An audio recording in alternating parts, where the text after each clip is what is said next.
পৃথিবীতে সবচেয়ে নীরব, সবচেয়ে শক্ত অথচ সবচেয়ে ভাঙা মানুষটির নাম বাবা। তিনি কান্না লুকিয়ে রাখেন, দুঃখ গিলে ফেলেন, ক্লান্তি চেপে রাখেন। বাবারা কাঁদেন না, এটা সমাজ শেখায়। কিন্তু প্রতিটি বাবার মনেও লুকানো থাকে এক সমুদ্র কষ্ট। একজন বাবা সারা জীবন পরিশ্রম করেন পরিবারের জন্য, বিশেষ করে সন্তানের জন্য। তার নিজের কোনো চাওয়া থাকে না, থাকলেও তা মুখ ফুটে বলেন না। শখের জামা কেনেন না, প্রিয় খাবার খেতে পারেন না, কখনো ক্লান্ত হলেও অফিসে যান সময় মতো, শুধু যেন সন্তানের মুখে হাসি থাকে। বাবার জীবনটা যেন ছায়ার মতো, দিনের আলোয় দেখা যায় না, কিন্তু সূর্য ডোবার পর যখন অন্ধকার নামে তখন টের পাওয়া যায় সেই ছায়া কতটা আপন ছিল।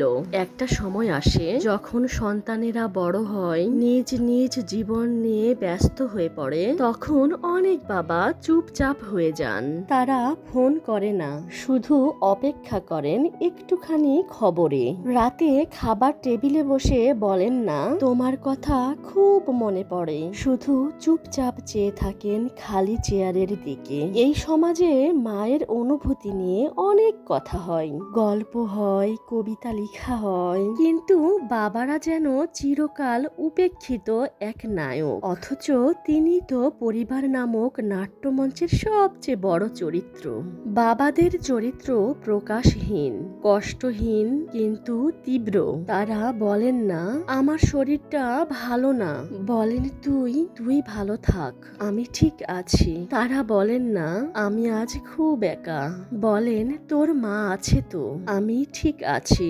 এই ঠিক আছি শব্দের আড়ালেই লুকিয়ে থাকে বাবাদের সব না বলা কান্না, সব গোপন কষ্ট।